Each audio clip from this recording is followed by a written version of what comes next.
Teman-teman, mohon berkenan meluangkan waktu 1 menit saja untuk membaca sebentar 3 slideshow ini. Ada 3 gambar ilustrasi tentang neurologi, perbedaan otak pria dan wanita. Mohon sempatkan waktu ya teman-teman.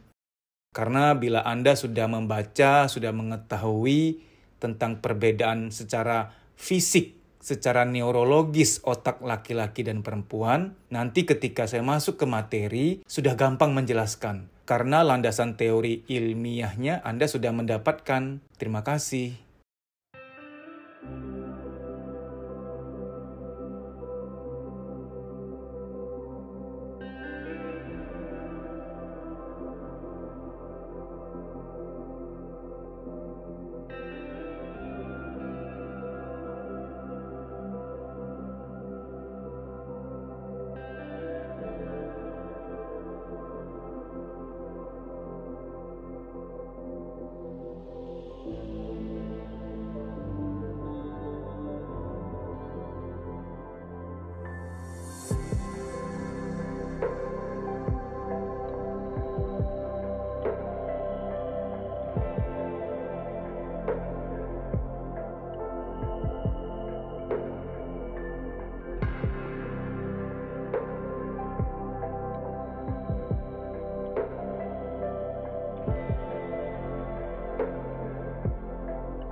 Hanya wanita yang sudah menikah yang boleh mendengarkan ini. Sebelumnya saya harus beritahu di awal ya, bahwa apa yang saya sampaikan di sini bukan membela siapa-siapa, bukan membela kaum laki-laki. Justru video yang berjudul hanya laki-laki yang sudah menikah yang boleh nonton ini, itu saya buat duluan, itu saya upload duluan. Malah laki-laki yang saya berikan masukan duluan. Nah, sekarang baru wanita. Jadi gini, yang menjadi penyebab keretakan rumah tangga yang paling banyak itu 3 hal. Pertama, soal mertua, adik atau kakak ipar. Yang kedua, soal perselingkuhan. Nah, perselingkuhan dibagi 2. Ada selingkuh hati, ada selingkuh fisik.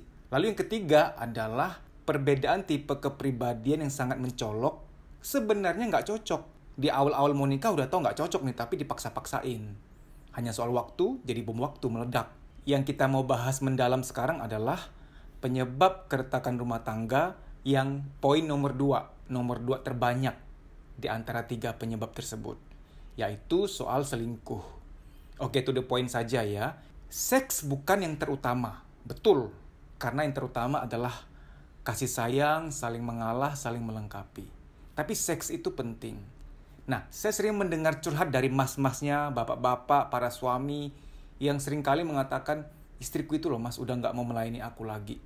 Kalau aku minta, selalu jawabannya, capek udah, nggak mau. Kan kemarin udah, nggak, Malah ada seorang bapak-bapak yang menurut dia, istrinya kejam banget. Setiap kali minta, istrinya tuh ngasih punggung, langsung membalikkan badan, ngasih punggung. Saya akan bahas pelan-pelan ya, supaya kamu nggak salah paham. Saya ngerti banget bahwa wanita itu butuh rasa untuk bisa seperti itu. Nggak bisa yang tanpa rasa. Kalaupun tanpa rasa dilakukan hanya kewajiban. Kayak datar, hambar gitu. Wanita butuh rasa. Nah, laki-laki neuropsikologinya berbeda. Laki-laki tuh butuh ya butuh aja gitu loh. Makanya ada istilah dalam buku bahasa Inggris yang saya pernah baca, buku psikologi dalam bahasa Inggris. For sex, women need reason and feeling, while men need a bed. Wanita butuh rasa dan alasan, sementara laki-laki hanya butuh ranjang aja udah.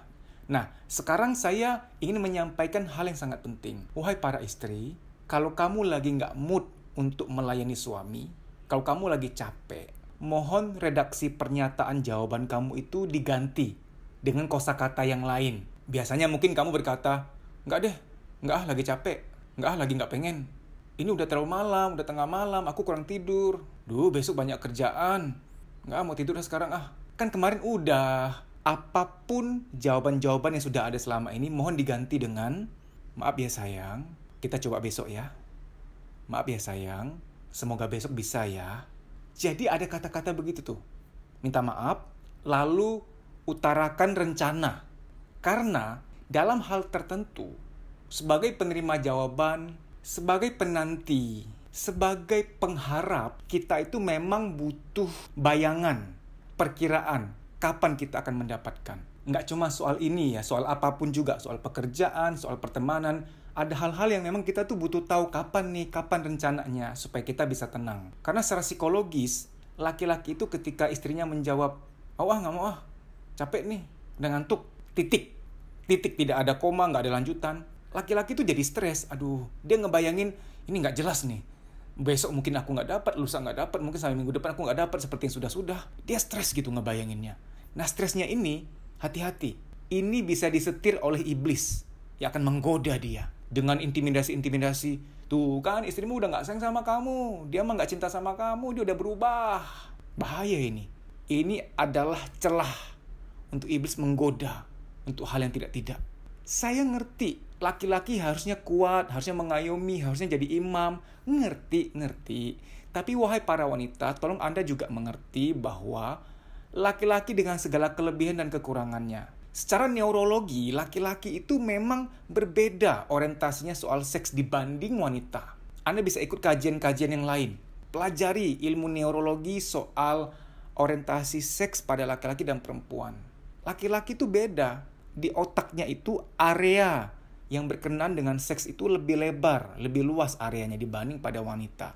Maka pada kenyataannya kalau kita lihat, laki-laki paling nggak tahan menduda.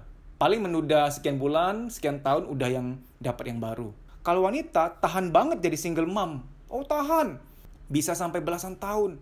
Malah nih, ada banyak single mom yang betah sampai masa tua tidak mencari lagi suami baru pasca perceraian atau pasca ditinggalkan suaminya.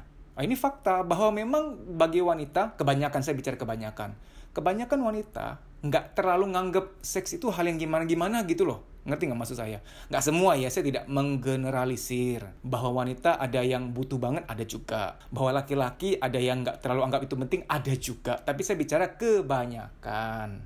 Sama seperti gini, ada yang bilang, merokok nggak terlalu bahaya kok. Nih aku buktinya, aku ngerokok 1 hari 1 bungkus. Udah sekian belas tahun, nggak mati-mati juga tuh. Kamu jangan gara-gara dengar ada pendapat kayak begini terus, kalau gitu aku juga ngerokok. Ngerokok yang banyak setiap hari. Toh ada orang yang ngerokoknya berat nggak mati-mati tuh. Kamu kalau mendengar opini ini, sesat kamu. Dia hanya segelintir orang, 0,00 sekian persen dari populasi yang ngerokok, yang masih sehat.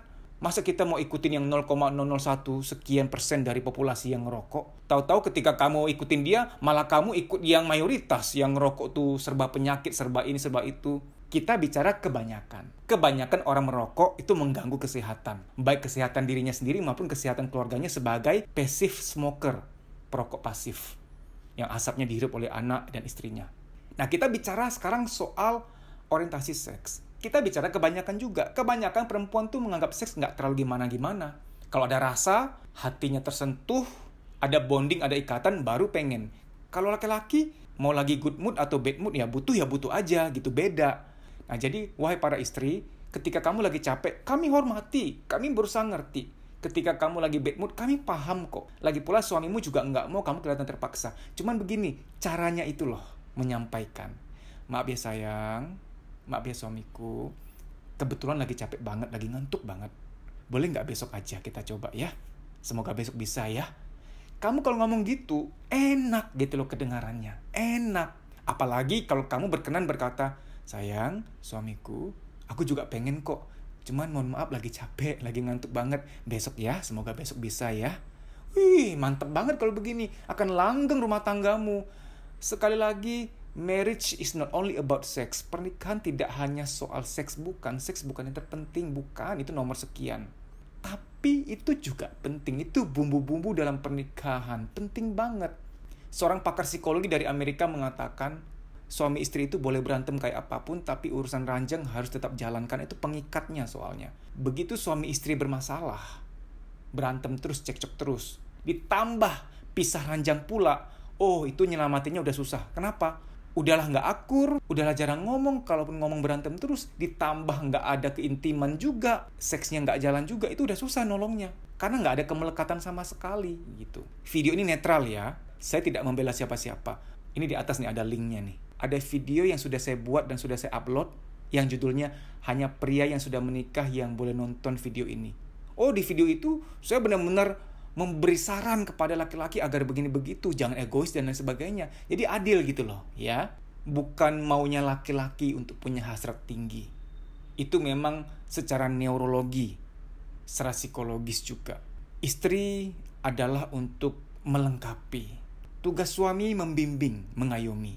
Nah, ingat, istri juga punya tugas. Tugas istri adalah mengademkan, melengkapi, mendukung, melayani. Jadi seimbang tuh. Suami menyayangi istri, istri menghormati suami. Saling melengkapi.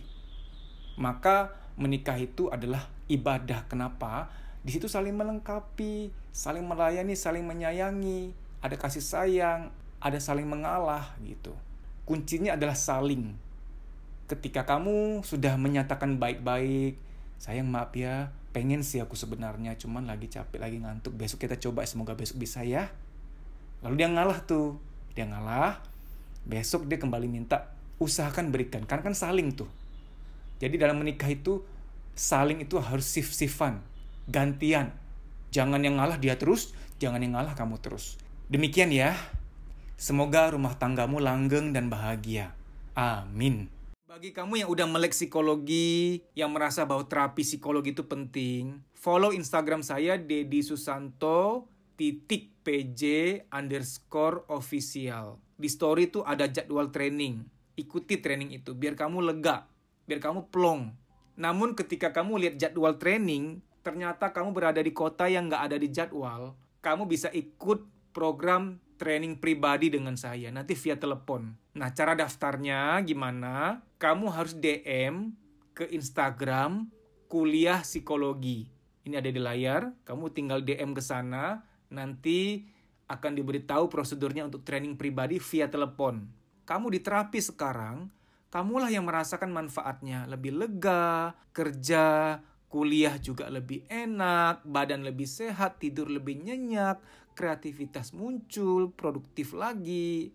Manfaatnya berkali-kali lipat. Sampai jumpa, dimudahkanlah bahagiamu, dilancarkan urusanmu. Amin. Terima kasih.